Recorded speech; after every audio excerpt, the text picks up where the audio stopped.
राष्ट्र की अवधारणा इस विषय पर प्रकट चिंतन करना, भाषण करना यह आसान चीज नहीं है। जो राष्ट्र अनादिकाल में पैदा हुआ और तब से आज तक जो निरंतर विकास प्रवास करता आया है, जिसका संवर्धन, पालन, पोषण, भरण भगवान रामचंद्र होंगे, भगवान श्री कृष्ण होंगे, उनसे लेकर डॉक्टर भीमराव अंबेडकर तक जितने श्रेष्ठ महानुभाव इस धरती में पैदा हुए, उन्होंने किया है। राष्ट्र की अवधारणा ये विषय जब अपने अध्ययन का हम बनाते हैं, हम भूल नहीं सकते कि भारत में सदियों से लेकर आज तक सांस्कृतिक पुनरुत्थान, सामाजिक पुनरुत्थान प्रथम हुआ, राजनीतिक परिवर्तन बाद में हुआ। प्रभु रामचंद्र का इस राष्ट्र के निर्माण में, इस राष्ट्र के पुनर्निर्माण में एक बड़ा भारी योगदान था। यानी कहने का मतलब, प्रभु रामचंद्र नहीं जन्मे थे तो भी ये राष्ट्र था ही, और इसीलिए तो भगवान राम ने ये कहा है ना, जननी जन्मभूमिश्च स्वर्गादपि गरीयसी अपि स्वर्णमयी लंका नमे लक्ष्मण रोचते। क्या कितना गहरा आदर्श भगवान राम जी ने हमारे सम्मुख रखा है। श्रीलंका वैभव संपन्न होगी, लेकिन मेरी माँ भारत माँ मेरे लिए प्रिय है, श्रद्धेय है, प्रातस्मरणीय है। हम भूल नहीं सकते कि वाल्मीकि रामायण हमें यह बताता है कि जब भगवान राम दंडकारण्य गए, वहां जाकर उन्होंने सुग्रीव के साथ मित्रता की, और जब वाली का भगवान राम ने वध किया शरसंधान के माध्यम से, तब वाली ने उनको सवाल पूछा है कि हे राम, यदि सुग्रीव मेरी हत्या करता तो मैं समझ सकता था, Why have you decided to attack and to kill me? मित्रों, ध्यान में रखिए, भगवान राम ने जो उत्तर दिया है, उस उत्तर में इस राष्ट्र की अवधारणा प्रतिबिंबित हुई है। मैं वाल्मीकि रामायण का एक श्लोक आपके सम्मुख प्रस्तुत करना चाहता हूं। प्रभु रामचंद्र वाली को कह चुके हैं, इक्ष्वाकूणाम इयं भूमि सचैल वन काननाः ताम पालयति धर्मात्मा भरत सत्यवान ऋजुः तस्य धर्मकृता देशा वयम अन्ये च पार्थिवाः चरामो वसुधाम कृष्णाम धर्म संतानमिच्छवः। बड़ा गहन अर्थ है इस सुभाषित में, इस श्लोक में। भगवान राम वाली को और हम सबको बता चुके हैं कि पर्वतों और अरण्यों से युक्त ऐसी ये जो भारत भूमि है, ये इक्ष्वाकु कुल की भूमि है। इक्ष्वाकूणाम इयं भूमि सशैल वन काननाः। इस भूमि पर धर्मनिष्ठ, सत्यनिष्ठ, सरल तथा पारदर्शक प्रवृत्ति के राजाधिराज भरत अन्य राजाओं के साथ राज्य कर रहे हैं, और भरत की राजाज्ञा, धर्माज्ञा मैं और अन्य राजा जी, यानी हम सब लोग, वाली ध्यान में रखो, चरितार्थ कर रहे हैं। इस भूमि में धर्म प्रसार हो, धर्म प्रभाव बढ़े, यही हमारी इच्छा है। भगवान राम ने वाली को सवाल पूछा, क्या ये सही नहीं कि आपने सुग्रीव की पत्नी के साथ दुर्व्यवहार किया, भ्रष्ट व्यवहार किया, धर्म का उल्लंघन किया? भरत राजा का प्रजाजन होने के नाते आपको सबक सिखाना मेरा कर्तव्य है। मित्रों, मैंने जब ये श्लोक पढ़ा वाल्मीकि रामायण में, मेरे ध्यान में आया कि भगवान राम हमें बता चुके हैं कि हिमालय से लेकर कन्याकुमारी तक फैला हुआ ये जो भारतवर्ष है, ये जो राष्ट्र है, जो हमारे लिए वंदनीय, अभिनंदनीय, प्रातस्मरणीय है, वो राजा महाराजाओं ने नहीं किया उत्पन्न। वास्तव में त्यागी, विरागी, साधु संतों ने, ऋषि मुनियों ने इसका निर्माण किया है, परंतु भरत राजा ने इसका संवर्धन करने का बीड़ा उठाया है। देखिए, एक पंक्ति बड़ी अर्थपूर्ण है। ताम पालयति धर्मात्मा भरत सत्यवान ऋजु तस्य धर्मकृता देशा वयम अन्ये च पार्थिवाः। भगवान राम बता चुके हैं कि इस भूमि में भरत राजाधिराज होंगे, लेकिन अन्य राजा महाराजा भी यहाँ उपस्थित है। Ours is a multi state nation. दूसरा अर्थ, ये श्लोक हमें सूचित करता है कि देखो भाई, ऋषि मुनियों ने इस राष्ट्र का निर्माण किया और इसीलिए दंडकारण्य में प्रवेश करने के पश्चात भगवान राम वहां उपस्थित सभी आश्रमों में जाकर आए हैं। कौन थे वहां? शरभुंग, सुतीक्ष्ण, अगस्ती, ऐसे ऋषि मुनियों के चरणों में भगवान राम नतमस्तक हुए हैं, उनका आशीर्वाद लेकर आगे चले हैं। मित्रों, आखिर ऋषि मुनियों का बड़ा भारी योगदान भारतवर्ष के इतिहास में है। भगवान राम को यह पता लगा कि शरभंग ऋषि होंगे, सुतीक्ष्ण ऋषि होंगे, अगस्त्य ऋषि होंगे, आखिर उनका अधिकार था वहां दंडकारण्य में। फलतः जो राक्षस वहां औरों को संत्रस्त कर रहे थे, आश्रमों पर हमला चढ़ा रहे थे, उनमें से किसी की भी शरभंग ऋषि के आश्रम पर, सुतीक्ष्ण ऋषि के आश्रम पर, अगस्त्य ऋषि के आश्रम पर हमला करने की हिम्मत नहीं हुई। हाँ, ये सही है, राक्षसों ने वहां के सज्जनों को संत्रस्त किया था। भगवान राम दंडकारण्य में प्रविष्ट हुए ये संकल्प लेकर, मैं सज्जनों के पीछे खड़ा रहूंगा, दुर्जनों का निर्दालन करूंगा। मैं मानता हूं कि ये सुभाषित, ये श्लोक हमें बताता है कि आखिर ऋषि मुनियों की सत्ता के पीछे, अधिकार के पीछे राजसत्ता ने अपना सामर्थ्य प्रदान करने की आवश्यकता रहती है। There are 3 differences between power and authority. Power का मतलब सत्ता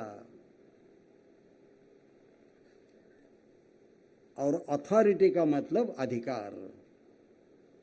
सत्ता कुर्सी पर निर्भर रहती है, अधिकार गुणों पर और त्याग पर निर्भर रहता है।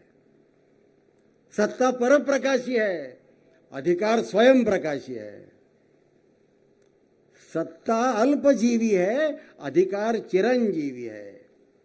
लोकमान्य तिलक जी के काल में सत्ता कर्जन की थी, अधिकार तिलक जी का था। तिलक जी की मृत्यु के पश्चात भले माउंटबेटन के हाथों में सत्ता आई होगी, अधिकार गांधी जी का था। प्रभु रामचंद्र ने यह संकल्प किया कि शरभंग ऋषि होंगे, सुतीक्ष्ण ऋषि होंगे, अगस्त्य ऋषि होंगे, उनके अधिकारों के पीछे, उनके सद्गुणों के पीछे सत्ता की शक्ति खड़ी करने का समय आया है। क्या मित्रों, हम तुलना नहीं कर सकते कि आखिर यूरोप में राष्ट्र कैसे पैदा हुए, भारत में राष्ट्र कैसे पैदा हुआ? हम सब लोग जानते हैं, चाहे ग्रेट ब्रिटेन हो, फ्रांस हो, हॉलैंड हो, जर्मनी हो, यूरोप के जितने राष्ट्र हैं, they emerged in reaction against Holy Roman Empire. फलतः each and every European nation is a product of reaction. India emerged not in reaction but out of conviction. Conviction here कि विश्व में मांगल्य निर्माण करने की आवश्यकता है। विश्व के हर व्यक्ति को बताने की जरूरत है कि आप में ईश्वरीय अंश है। We all should be proud of the fact that our nation has emerged out of this kind of conviction.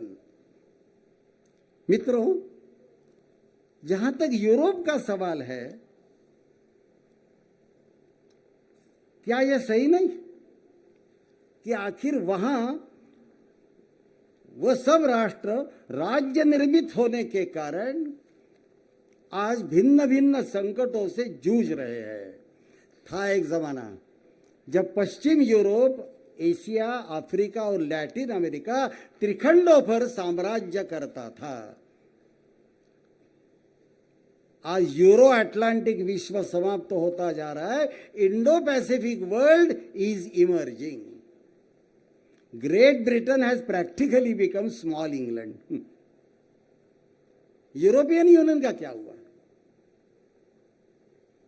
मित्रों, भगवान राम ने वाली को जो बताया कि ये इक्ष्वाकु राजाओं की भूमि है, इक्ष्वाकु वंश के हम वंशज, ऋषि मुनियों की जो तपस साधना है उसके पीछे सत्ता सामर्थ्य खड़ा करने के लिए तुले हुए हैं।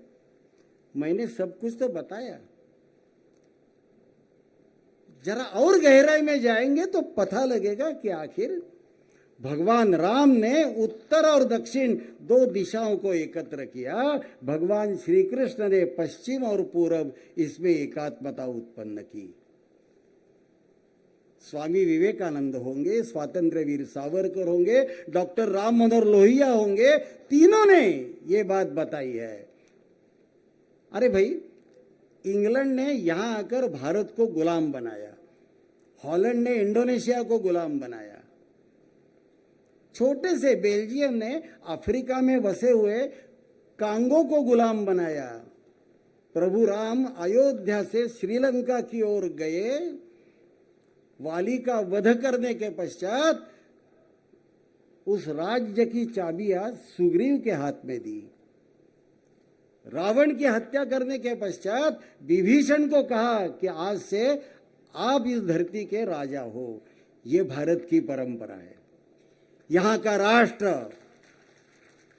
ये प्रिय, वंदनीय, अभिनंदनीय भारतवर्ष किसी के ऊपर सत्ता नहीं खड़ी करेगा। हम चाहते हैं कि आखिर संपूर्ण विश्व में मांगल्य हो, विश्व में हर व्यक्ति के लिए अच्छे दिन प्राप्त हो। यह संकल्प लेकर भारतवर्ष पैदा हुआ है। अनादिकाल से इसी दिशा की ओर भारत प्रवास कर रहा है, यात्रा कर रहा है। डॉक्टर लोहिया ने कितना अच्छा लिखा है भाई। प्राचीन काल का मोहन, जरा सुनिए, प्राचीन काल का मोहन यमुना के तीर पर पैदा हुआ, द्वारका के तट पर उसका देहांत हुआ। और अर्वाचीन काल का मोहन द्वारका के किनारे पर जन्म हुआ, पैदा हुआ और यमुना के तीर पर स्वर्गस्थ हुआ। क्या ये सही नहीं कि आखिर जैसा मैंने उल्लेख किया कि भगवान राम से लेकर भगवान श्री कृष्ण से लेकर डॉक्टर बाबा साहब अंबेडकर तक जो एक श्रेष्ठ महानुभावों की परंपरा अपने देश ने देखी है, उनके अनगिनत एहसास, उपकार हमारे सिर पे है। We just can't afford to forget anybody of them. Pandit Deendayal Upadhyay ने राष्ट्र और राज्य दोनों के रिश्ते के बारे में जो कहा है, एकात्म मानव दर्शन पर उन्होंने मुंबई में 1965 में जो व्याख्यान माला गठित की थी, एक व्याख्यान में दीनदयाल जी बताते हैं, look, we never give supremacy to the state. We, however, always give primacy to the state. There is a difference between supremacy and primacy. Europe के राष्ट्रों ने राज्य के सामने शरणागत होने का व्यवहार किया। हमने यह हमेशा माना कि राज्य शासन अन्य संस्थाओं की तरह एक है, परंतु आखिर राज्य संस्था का भी महत्व है. We don't consider supremacy of the state as important. We, however, do take into account primacy of the state.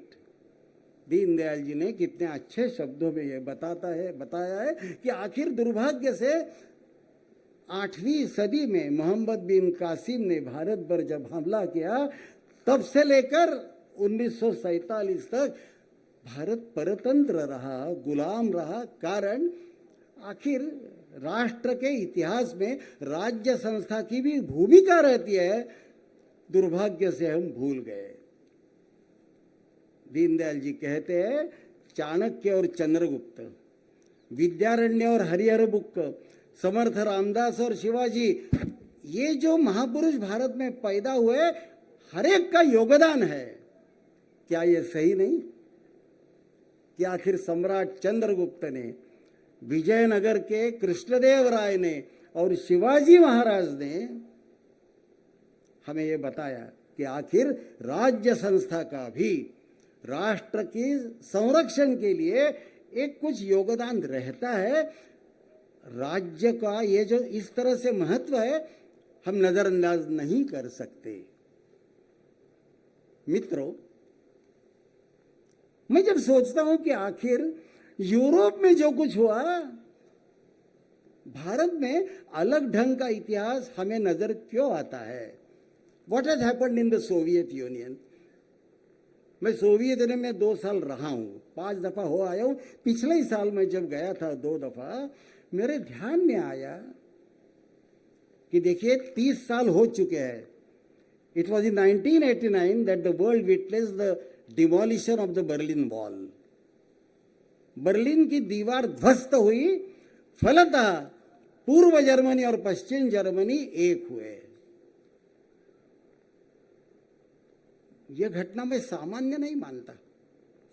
उसी घटना के पश्चात तुरंत पोलैंड हो, हंगेरी हो, चेकोस्लोवाकिया हो, पूर्व यूरोपीय राष्ट्रों में सोवियत साम्राज्य के विरोध में एक ऐसा विद्रोह पैदा हुआ, फलतः पूर्व यूरोप में फैला हुआ सोवियत साम्राज्य ध्वस्त हुआ. मुझे याद है उन दिनों में लेच वैलेसा नाम का सॉलिडेरिटी मूवमेंट का कर्णधार था. उसने पोलैंड की तोरुन नाम की नगरी में एक जो भाषण दिया है, वह ऐतिहासिक माना जाता है. क्यों? कारण तोरुन ये कोपरनिकस की जन्मभूमि है. वहां आज भी कोपरनिकस की मूर्ति देखने के लिए मिलती है. उस मूर्ति के नीचे कोपरनिकस का विज्ञान के लिए जो योगदान है, पाठकों को पढ़ने के लिए मिलता है. हमें बताया जाता है, it was he who made the sun stand still and the earth move around. क्या ये सही नहीं? कोपरनिकस ने भगवान रश्मि नारायण को सुस्थिर किया, वसुंधरा को सूर्य के इर्द गिर्द परिक्रमा करने के लिए बाध्य किया. Lech Walesa made a very totally intelligent interpretation of the contribution made by Copernicus.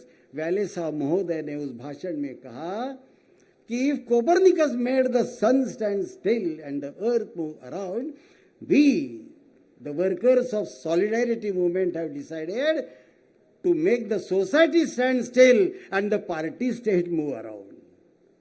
Communist party का ये जो शासन है, उसको हम समाज पुरुष के चरणों में शरण लाना चाहते हैं. सोवियत साम्राज्य ध्वस्त हुआ, चंद दिनों के पश्चात सोवियत यूनियन ध्वस्त हुआ. पंडित दीनदयाल जी ने 1965 में निर्देश किया था, जिस राष्ट्र के प्राण राज्य की हथेली में सौंपे जाते हैं, उस राष्ट्र को भविष्य नहीं. हम सब लोगों ने ध्यान में रखना चाहिए, एक ऐसा महापुरुष राष्ट्रीय स्वयंसेवक संघ के संस्कारों से इस धरती में उत्पन्न हुआ, जिसने एक ऐसा भविष्य कथन किया जो केवल 25 सालों के अंदर दुनिया ने अनुभव किया. मित्रों,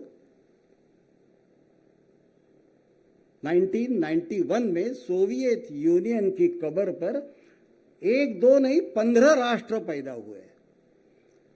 यूक्रेन से लेकर लत्विया, लिथुआनिया, इस्टोनिया तक बाल्टिक समुद्र में पैर छोड़कर बैठे हुए कुल मिलाकर 6 राष्ट्र आज देखने के लिए मिलते हैं। भूतपूर्व सोवियत यूनियन के मध्य में जॉर्जिया, आर्मेनिया, अजरबैजान ये 3 राष्ट्र हमें देखने के लिए मिलते हैं। और मध्य एशिया में यानी सेंट्रल एशिया में कजाकिस्तान, किर्गिस्तान, तजिकिस्तान, तुर्कमेनिस्तान और उज्बेकिस्तान, इस 5 राष्ट्रों का विकास हुआ, उदय हुआ, इसके भी हम साक्षीदार है। ये घटना मैं सामान्य इसलिए नहीं मानता कारण राष्ट्र की अवधारणा इस विषय का अध्ययन करने के लिए पिछले 30 सालों में वहां जो भविष्य अनफोल्ड हुआ, अध्ययन करने की आवश्यकता है। व्लादिमीर पुतिन ने 2005 में निर्णय लिया, we will no longer celebrate 7th of November। Soviet जमाने में भले 7 नवंबर को बोल्शेविक क्रांति का दिन के नाते हम सलाम किया करते थे। henceforth Russians will not salute 7 November, we will salute 4th of November। क्यों? कारण सन 1612 में 4 नवंबर के दिन रशियन सेनाओं ने पोलिश इन्वेडर्स को बाहर भगाया। पुतिन महोदय कह चुके हैं, हम सब के लिए वो प्रेरणा का चिन्ह है, स्फूर्ति देने वाला चिन्ह है। May Day longer is no longer celebrated in Russia. उसके स्थान पर 9 मई को त्योहार मनाया जाता है। क्यों? Because it was on 9th May 1945 that Russian army defeated Hitler। Byzantine Orthodox, यह रशियन पंथ का नाम, पुतिन कह चुके हैं, हमारे लिए प्रेरणा का स्थान ऑर्थोडॉक्स पंथ है। ये बातें दूर रखिए। भारत के ही वायव्य किनारे में यानी बिल्कुल हिमालय के नीचे कुल मिलाकर जो 5 मुस्लिम राष्ट्र है जिनका उल्लेख मैंने अभी किया, कजाकिस्तान, किर्गिस्तान, तजिकिस्तान, तुर्कमेनिस्तान और उज्बेकिस्तान, यद्यपि वे मुस्लिम राष्ट्र है, पिछले 28 सालों में वहां खोज चल रही है प्री इस्लाम परिस्थिति की। आप हैरान हो जाएंगे, उन्होंने इस्लाम का अलग अच्छा वर्तमान काल के लिए सुसंगत ऐसा अर्थ लगाया है। वे कहते हैं, किसने कहा कि जिहाद का मतलब जो मुस्लिम नहीं उसको मौत के घाट पर उतारना। जिहाद का मतलब उज्बेकिस्तान में आज बताया जाता है, हर व्यक्ति के जीवन में काम, क्रोध, लोभ, मोह, मद और मत्सर, ये जो षड्रिपु पलोती लगाकर बैठे हैं, उनके विरोध में संघर्ष करना, दैट इज कॉल्ड जिहाद। मित्रों, समय बदल रहा है। राष्ट्र की अवधारणा यदि हमारे और आपके अध्ययन का ये विषय है तो विश्व में जो उथल पुथल हो रही है, मेहरबानी करके जरा उसका भी विचार करिए, उसका भी अध्ययन करिए। पता लगेगा कि हम कितने भाग्यवान हैं। अनादिकाल से, रामायण महाभारत के भी पूर्व काल से भारत राष्ट्र एक प्रभावी यात्रा कर रहा है, आज भी कर रहा है। आप सुनकर खुश हो जाएंगे, कुलदीप नैयर जो भारत के ग्रेट ब्रिटेन में हाई कमिश्नर रहे इन 1989 एंड 1990, उन्होंने एक लेख में बताया है। वो कहते हैं, कुलदीप नैयर साहब, in one of the tea parties no less than Margaret Thatcher the prime minister of Great Britain called me for a discussion. मैं गया, हाथ में चाय का प्याला था। मैंने पूछा कि थैचर मैडम, आपने मुझे क्यों बुलाया है? Please take into account the statement made by Margaret Thatcher. Thatcher कहती है, mister Nayar, I am finding dwindling Soviet Union. I am astonished to know why is not Gorbachev taking inspiration from India. देखिए, Margaret Thatcher कह रही है कुलदीप नैयर को भारत हजारों साल से जीवित है और सोवियत यूनियन जीवन के 7 दशक भी जिंदा नहीं रह सकता। क्या हम सब लोगों ने गर्व का अनुभव करना चाहिए या नहीं? मैथिली शरण गुप्त जी ने भारत भारती नाम की जो कविता लिखी है, 2 पंक्तियां मैं पढ़ने वाला हूं।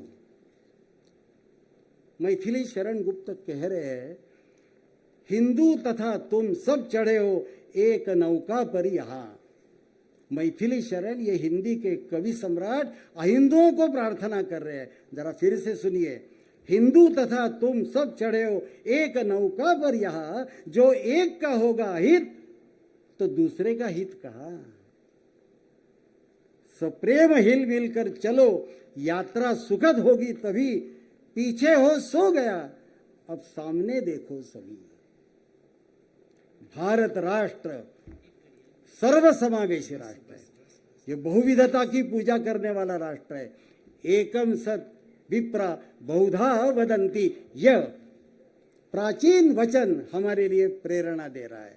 और इसीलिए मित्रों, क्या यह सही नहीं कि आखिर स्वामी विवेकानंद ने राष्ट्र की जो परिभाषा लाहौर के भाषण में 1897 के 10 नवंबर के दिन की थी, हमारे लिए प्रेरणादायी है।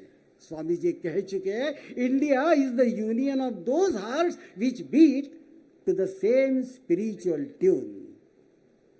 हर भारतीय व्यक्ति के हृदय स्पंदन में अध्यात्म की आवाज सुनने के लिए मिलती है। 5 लक्षण बताए गए हैं। विवेकानंद जी कहते हैं, I believe in spiritual humanism that is called our nationalism. इस राष्ट्रवाद की पहली खासियत, पहली विशेषता यह कि चराचर में भगवान व्याप्त है। यहाँ के हर व्यक्ति में हम ईश्वर का अनुभव लेते हैं, साक्षात्कार लेते हैं, और इसीलिए हम उच्च नीचता को, छुआछूत को, विषमता को पूर्ण विराम देकर चलने वाले हैं। दूसरी विशेषता, we believe in principles and not in profits. तीसरी विशेषता, हम किसी भी ग्रंथों को प्रमाण नहीं मानते। फलतः यदि किसी वैज्ञानिक ने आकर हमें बताया कि ये जो खोज है बड़ा महत्व का है, भले आपके प्राचीन ग्रंथ में उसका उल्लेख नहीं होगा, हम उस वैज्ञानिक को नमस्कार करेंगे, प्राचीन ग्रंथ को त्याज्य मानेंगे। This is spiritual humanism, this is nationalism, this is राष्ट्रवाद। चौथी विशेषता स्वामी जी ने बताई है कि इस राष्ट्रवाद के आधार पर, इस आध्यात्मिक मानववाद के आधार पर दलित, पतित, पिछड़े हुए, झुग्गी झोपड़ी के हमारे जो गरीब भाई बहन हैं, उनके उत्थान का, उनके विकास का भरसक, प्रामाणिक, पारदर्शक प्रयास हम करते रहेंगे। और पांचवी विशेषता, we don't believe in dogmatism and in sectarianism. मित्रों, हम सब लोगों ने ध्यान में रखना चाहिए कि ईश्वर की कृपा और इसके कारण हमारी और आपकी पैदाइश इस धरती में हुई। ये भूमि हमारे लिए वंदनीय है, अभिनंदनीय है, पूजनीय है। मित्रों, स्वामी जी का एक जो भाषण है मुझे बहुत ही अच्छा लगता है। स्वामी जी पूछ रहे हैं, सवाल कर रहे हैं कि आखिर राष्ट्र कहाँ है भाई। मूलतः हम और आप मध्यम वर्गीय है। शायद विवेकानंद जी ने हमें ही संबोधित किया है। ध्यान में रखिए क्या कह रहे हैं विवेकानंद जी, तुम स्वयं को शून्य में विलीन कर दो, अंतर्धान हो जाओ और अपनी जगह नवीन भारत को उठने दो।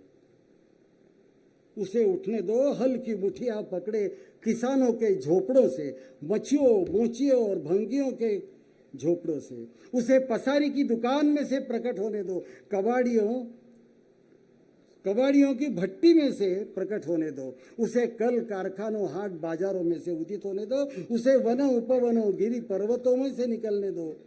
इन सामान्य लोगों ने सहस्रों वर्षों तक शोषण को झेला है, बिना चूक चपड़ किए तुम्हारे अत्याचारों को सहा है, और परिणाम स्वरूप उनमें अद्भुत सहन शक्ति आई है।